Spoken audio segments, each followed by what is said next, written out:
What is ed consulting or just consulting in general? That's a question that I get asked quite a bit. So let me take a few minutes to explain it to you. If you're new to this channel, I'm Dr. Chanel DeBose, and I'm an educational consultant. I absolutely love the work that I do, the impact that I have, and the lifestyle that I get to live due to consulting. So I am going to share with you what consulting is and what it might look like for you. So consulting is simply selling your expertise, your knowledge, your know-how. So whatever that might be, as educators in the school system, we have a lot of knowledge. We do a lot of things and we do a lot of things great. And so instead of trying to sell everything that you do, you will break it down and sell the things that you most enjoy doing. Now, consulting is very different from coaching.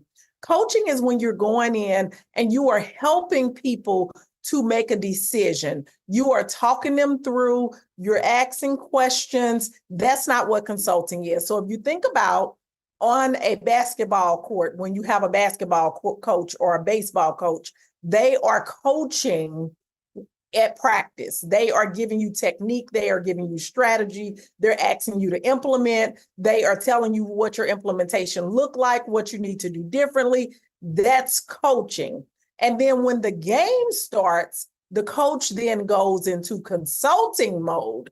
In consulting mode, the coach is not on the sideline saying, think about this, do that. No, the coach is saying, that was good. You messed that up. Don't do that again. I'm going to pull you out. So if you think about consulting in that light, when I'm called in to do consulting, it's on an area of expertise. They're paying me for my know-how, and I'm going in to either help them implement the strategy or to implement strategies. I'm not going to have conversations about how things are going. I'm going in as the expert, okay?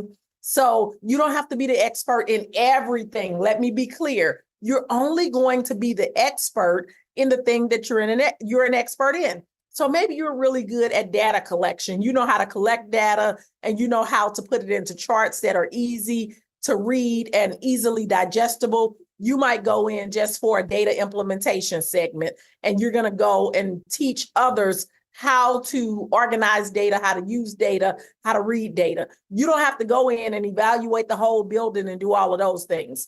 So whatever it is you're good at, I know some people, they are really, really good at teaching kids how to multiply. Like multiplication is typically taught around that third grade range, second, third grade range. And there are teachers who are really good at teaching kids how to multiply.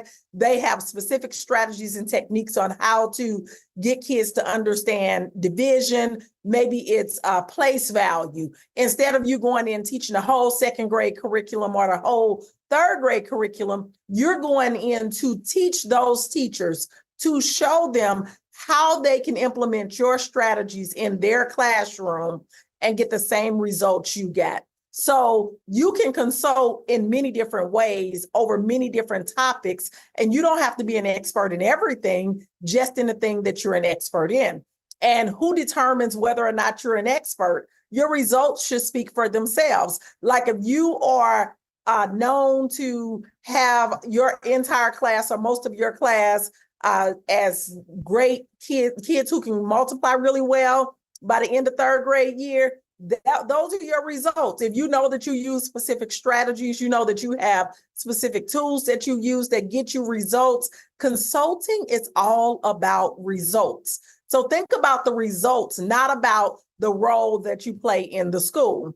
You can consult with schools, K through 12 institutions, public, private, charter. You can consult with universities because they need consultants on the collegiate level as well. Now, you can also consult with other educators because educators pay other educators to support them, to do consulting with them.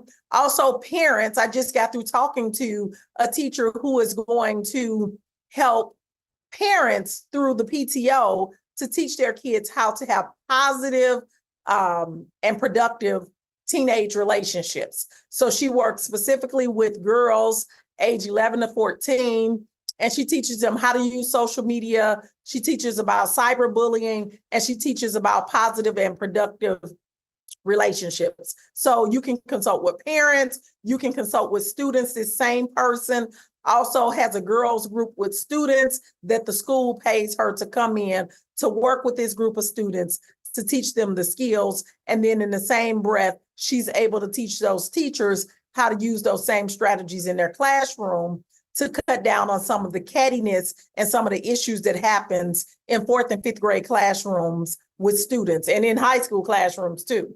And then you can consult with community-based organizations. Think about your prison systems, your juvenile systems, your group homes, your domestic violence shelters. All of those places need people to come in to teach the very same skills that are being taught at school, especially for kids who may not be in a regular school setting or just need those additional skills. And you can also consult with private companies and public companies, okay? So it's lots of room for you to bring extra income into your household. And that's the other thing that you have to understand about consulting. Consulting is a way to bring in income. It's not necessarily a job. A lot of times we consider a job as the only way we can bring in income, and it's not. When someone calls me and they want to pick my brain and it's going to help them to make a lot more money, you don't get to pick my brain for free. So I'm going to do a consulting session with you. I'm going to consult with you about your business. I'm going to consult with you about your leadership. I'm going to consult with you about whatever the thing is. I'm going to tell you the things that I think you should do, the things that you need to implement.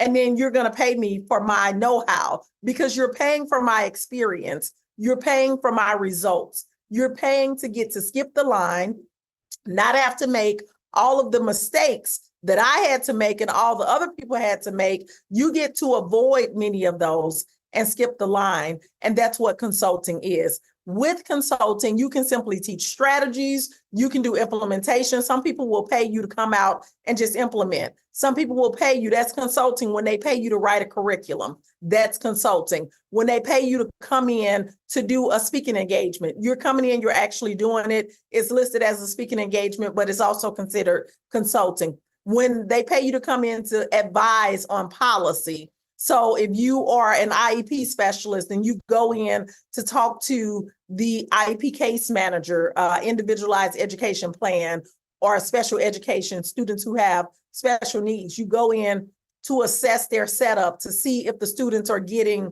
the required minutes and accommodations. That's consulting. You don't work for the district. They're paying an outside entity for their service and skills, okay?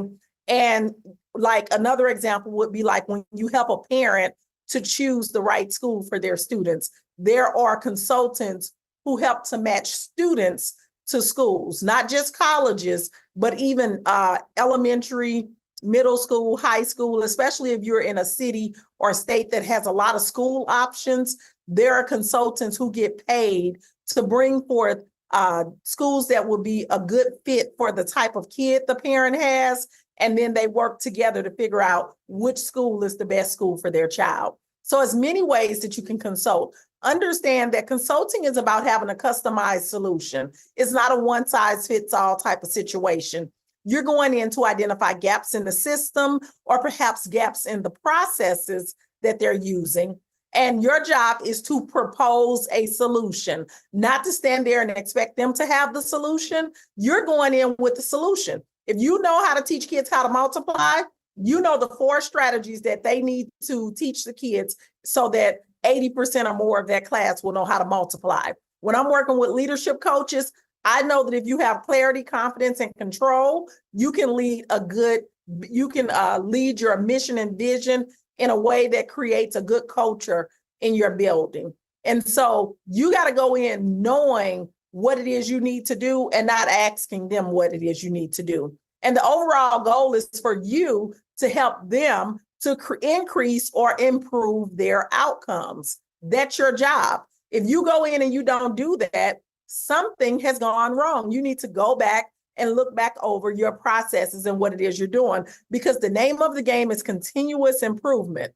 You need to be an innovative thinker. You need to be a forward-thinking person. And you also need to understand that this is all about effectiveness and it's all about results. They don't care how long you've been doing it. So don't say, I need to have 20 or 30 years of experience. I know people who've been in the school system for 30 years and still can't teach kids how to read. But if you know you've been in the school system for 6 years and all of your kids are reading at or above grade level, they come in with some challenges and you have some specified strategies and solutions that you use to get kids on level, you can consult. There are some people who put kids in tutoring programs and they immediately get on grade level. You can consult. If you can do it, you can consult. So it's all about identifying the challenges and seizing the opportunities. It's up to you to determine if consulting is for you, but it's one thing I will tell you, it pays a whole lot more than what your contract pays at school, and you will make a whole lot more than you make in a month in a school system. Catch the rest of this series. These are 10-minute tips on educational consulting. Catch the rest of the series. I'll link another video to this one on how to get started.